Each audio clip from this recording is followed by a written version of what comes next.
My Wendigo encounter. This story takes place in the backcountry of the area I grew up in. Be warned, some of this may be frightening for some. To start it off, my name is James and I am now 28 years old and living in Texas. Anyways, here's my story. So back in 2019, I remember there being a big uproar of unknown creatures roaming the forest, like Bigfoot and skinwalkers. But this story isn't about them. This story is about probably one of the scariest things I've ever heard about. The Wendigo.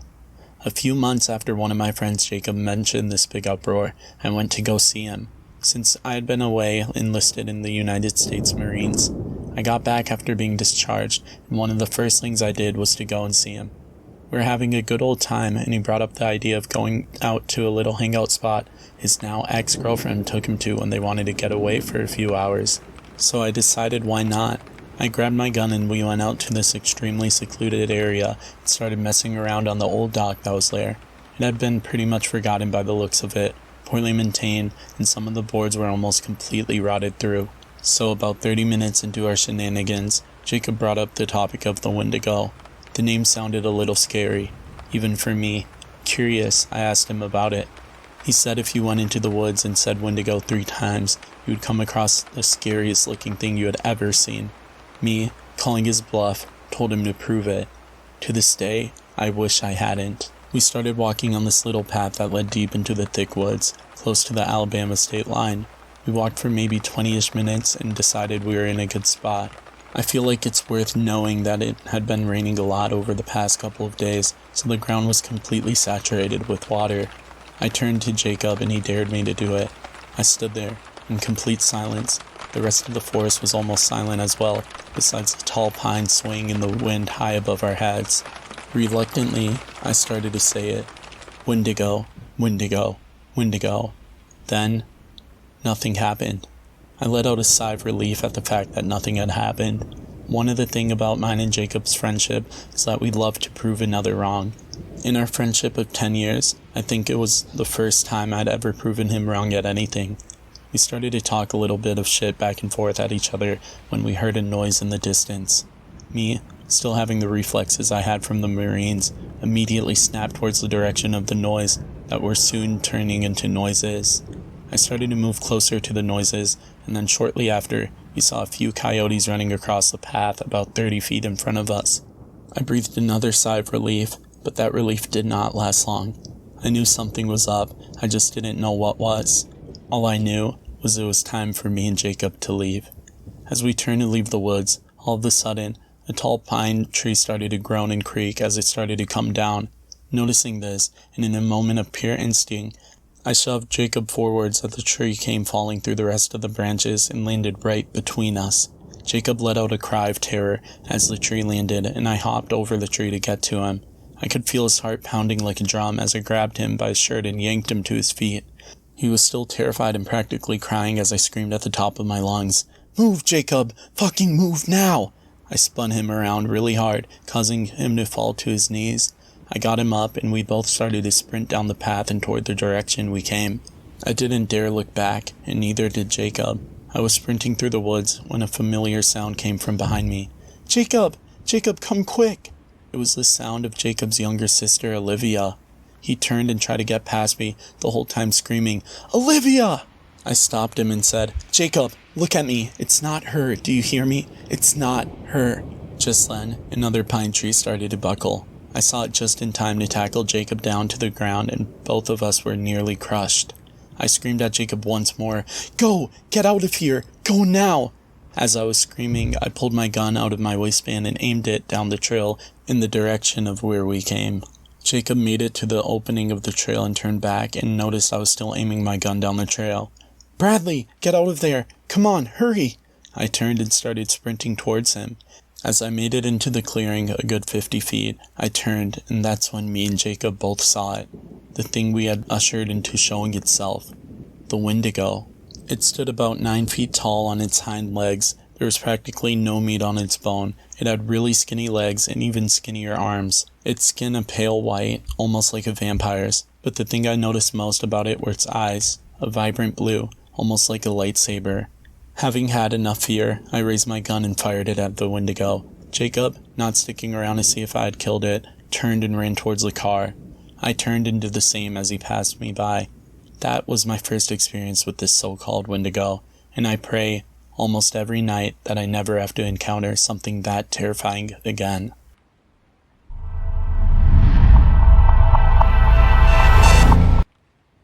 I'm a filmmaker by profession. For this one project, a horror short film, I, along with fellow team members, were at this location in Diwali. This location was, however, provided to us by our producer, which I liked. I loved it, in fact. It was the closest to what I had in mind for my film. Outside, it had a lot of open area covered in bushes. It was just alongside the main road. From the gate, we would walk 150 meters through the bushes to reach the house. The bungalow had an eerie vibe. The whole house was empty. All we could hear was the crickets chirping. It was around 9 p.m. in the winter last year. All of us had gathered around to get the remaining work done. I was mostly supervising. Amit was doing the storyboards. Shamim was sketching the designs accordingly. Rahul was sitting by the wall, busy on his phone. Rahul and I don't believe in any supernatural power. In fact, he was watching some ghost videos on YouTube. We were all sitting in a big hall with the main door open. We could easily see the road through the door. There was no electricity. All the production equipments were provided to us in advance, as we were about to shoot in the next 3 days. We had batteries and production lights. However, we were only using one of the lights. We were waiting for Anurag, a teenager friend of Shamim, who wanted to assist us in the project. He was supposed to be there in half an hour, and we were chilling and working. The mood was light and creative. We also had a bottle of old rum, few packets of cigarettes, so a light booze was along the way. Not for me, though. I didn't feel like it. So around 9:15, Anurag arrived and rushed inside, creeped out. He shook hands with all of us, kind of in awe. We offered him a fruity. Later, he sat with Amit and helped him with the sketching. He curiously said to me, "Can I also read the script?" I smiled and handed over a copy of the script to him. Why not? For the next 15 minutes, he went through it thoroughly and kept looking up and smiling. He joined Amit again. A few minutes later, he reluctantly asked, "Why did you choose this place to shoot? Couldn't you find any other place?" "Why?" I responded. "Are you scared of this place?" He looked so from the beginning. He told us that he had told his parents that he was going to one of his friends. They wouldn't have allowed him to come over to this place. We asked the reason, and he pointed towards the side of the main gate and told us that 3 kids had died here because of some accidental fire during the British rule. This house belonged to some high-ranked British officer. The kids were his children. Many people hear their voices every now and again. They hear kids cry in pain. Many passers have also claimed to see a girl child about 8 to 10 years old standing on the gate, crying for help. Yes, she is white, dressed in a green frock.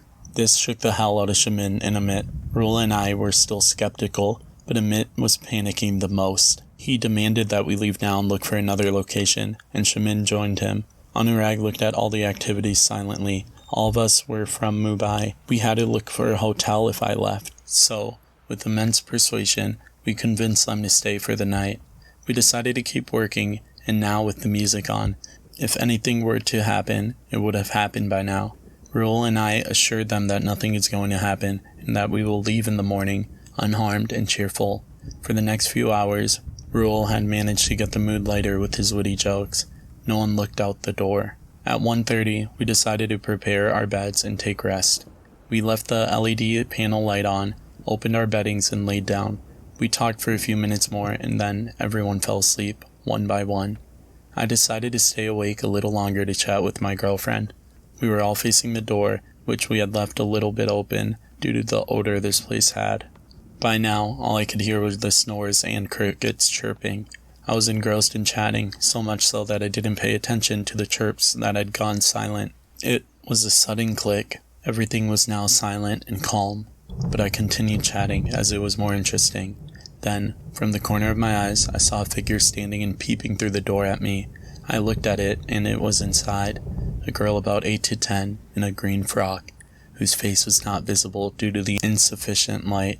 But it looked at me. I was stunned. I moved my head in slow motion and looked at the phone. I gathered all the courage I had to look up at it again. She was closer, right across my feet. My eyes welled up out of fear, but that wasn't it. I saw 2 more figures peeping at me through the open door. I again slowly looked at my phone and typed, "I'm dead today." The text didn't go through as the network was out.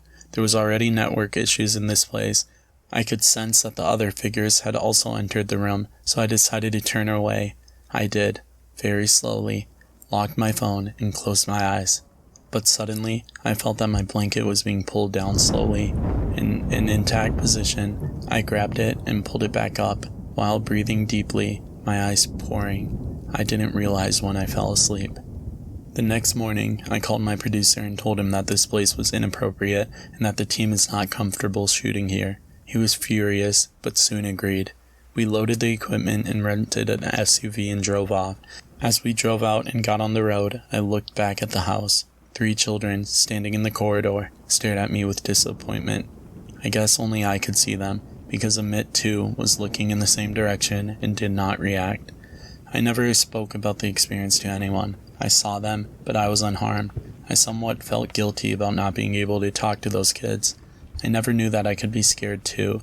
I quit the project and swore to not work on another horror project, ever again.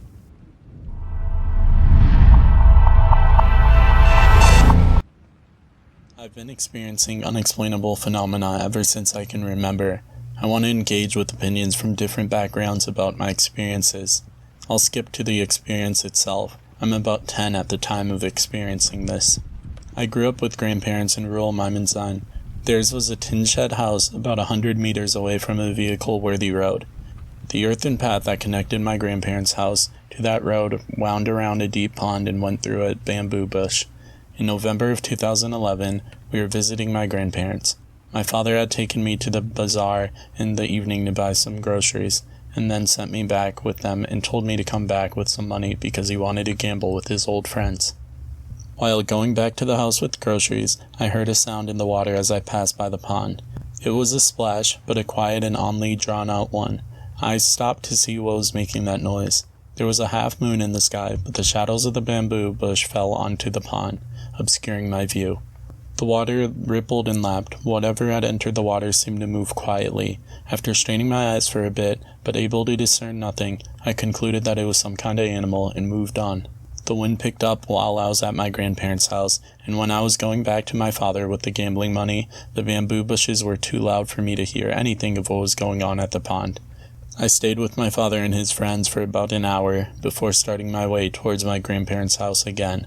The moon had lowered in the sky now, the shadows had lengthened, and I had to focus fully on the path before me as I walked. So I had not looked up at the pond until I heard someone stepping on water. I looked towards the source of the sound, and there she was. A woman sat cross-legged above the water, her skin white, pearl white I think, and seemed to exude a pale white glow, somehow like moonlight, but there was no way the moonlight reached her at where she sat on the pond. Her hair, somehow darker than the shadows in the background, flowed weightlessly in the air. Her whole being seemed to be floating weightlessly above the water, bobbing up and down slightly. I thought her eyes were closed, but when I looked at them, I realized they were just the same white as her skin, and they were trained on me. So I ran. There wasn't anything in my hand, and by some miracle, I didn't stumble and fall even once. I ran all the way to my grandparents' house, crying and stuff. They asked me what happened, and after some deliberation, I told them I saw a snake. As a 10-year-old, I was a bit too embarrassed to say I saw a nude female ghost. I was laughed at for being scared of snakes anyway. Maybe I should have just told them what I saw. My father came back around midnight, and he seemed to not see anything. My grandpa died in 2020, and afterwards my grandma decided to drain the pond and fill it up. They found an old lock with someone's hair tied to it at the spot that I saw her. Maybe that's related. Anyway, that's my experience. What do you think of it? Have you experienced or heard of something similar? I'm excited to see how you interpret what happened.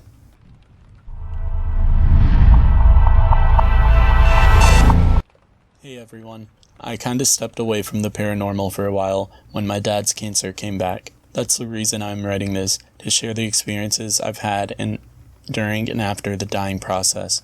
For anyone that's been next to a loved one that was dying, they may agree that many strange occurrences happen.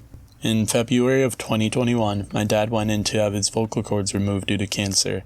The operation was successful. Things were tough due to communication issues, but he was alive and seemed to be healthier than ever. That is all that matters. Unfortunately, that following November when he went to get his second follow-up on biopsy, they found that his cancer had spread to his right kidney and in the course of 3 months had progressed to stage 4. On the night of June 17, 2022, my mom texted me that my dad had said he was going. I rushed over. He held on for 7 more days. During those days, the atmosphere felt so heavy. Even while alone, it always felt like you were in a crowded room.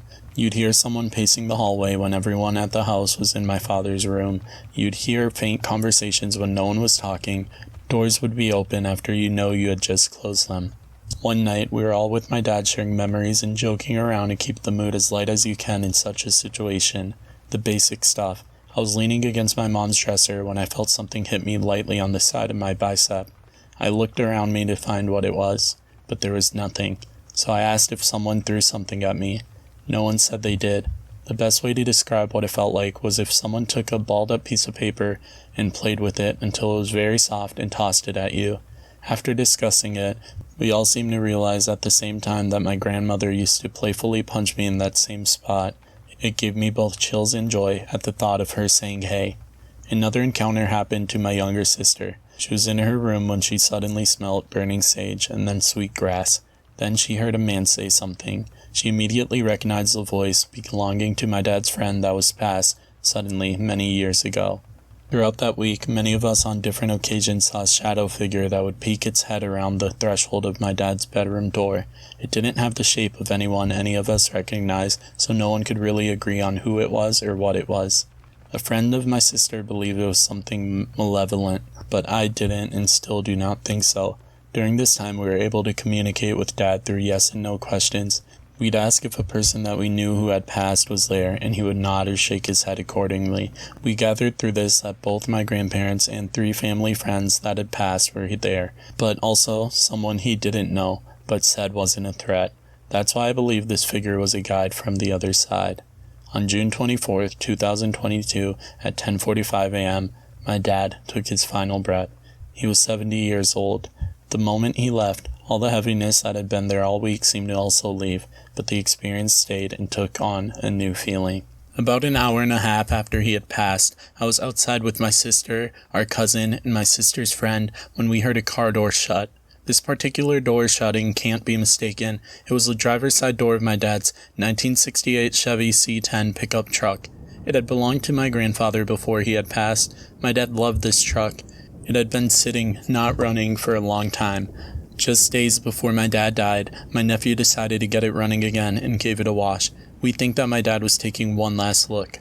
A few nights after, another of our friends was walking to the kitchen when he suddenly heard a voice say his name behind him. He's not really a believer, but he insists the voice he heard was Dad's. On another night, I was sitting on the back steps as he was standing in front of me talking when he jumps and says that he just glanced at the screen door and saw my dad's silhouette standing there.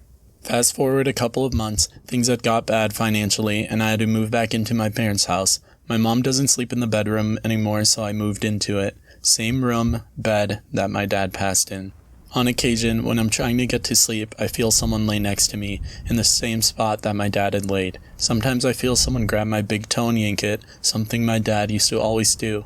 One day, I went to pick up my phone, and as I pulled it towards me, it felt like someone tried to pull it out of my hand. It didn't feel aggressive, and in that instant, I had a mental image of my dad grinning. It took me a few months to finally feel something after his passing. After he had passed, I didn't feel. I was numb. I didn't cry or anything. Then, one day, it hit me in full force. But it wasn't sadness that overcame me. It was anger. It was hatred. I'm not a hateful person, but in that moment, I hated all the doctors and nurses that had worked with my dad. I hated their lies, that he would be alright. I hated them for not stopping the cancer like they had promised. I hated God for allowing this. And as bad as it sounds, I hated my dad simply because he had died. I wanted so badly to punch him square in the jaw, to cuss him out for not stop smoking when we had told him for 18 years. I remember looking at a picture of him and just yelling, "Fuck you, you stupid sob, fuck you," just yelling F you over and over until finally the tears came and I cried myself to sleep. It was around 3 a.m. when I woke up to someone walking around my room. I hear the steps walk to one side and what sounded like someone going through things. Then the steps would walk to the other side of the room and again, things being gone through. I had a fish tank that I kept the light on at night, so I could see I was alone. So I sit up and mutter, "What the hell?" Then, as clearly as day, I heard my dad's voice say, "It's me, bud. It's okay to be angry," followed by something I couldn't make out. A few nights ago, it cooled down outside to 68 degrees, so I decided to go out and walk around the property. I didn't know why, but I grabbed my Spirit Talker, those little boxes that displays a word and a computer's voice says the word. As I walked, I turned it on, and a short while later, it started talking. The box said my dad's name, and I said, "What about his name?" The box said, "Honest." What's he honest about? Trees. My dad was a Native American. He was a storyteller, and one of his main talking points was about Mother Earth and how the trees play an important role in life and how we should respect them and honor nature. Where is Dad's name? Come and go. Why did he come and go? To be happy. Being a skeptical believer, I take those boxes with a grain of salt, but I couldn't help but get a tad emotional.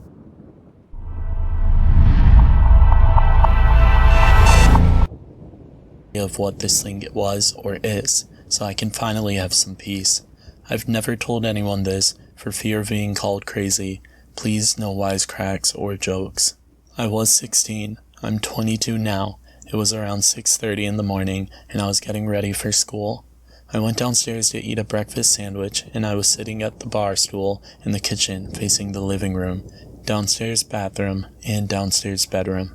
I don't know what it was that came over me, but I had the sudden urge to look up. I saw this thing coming out of the bathroom. It was around 4.5 feet, but definitely not 4 feet tall. It was black.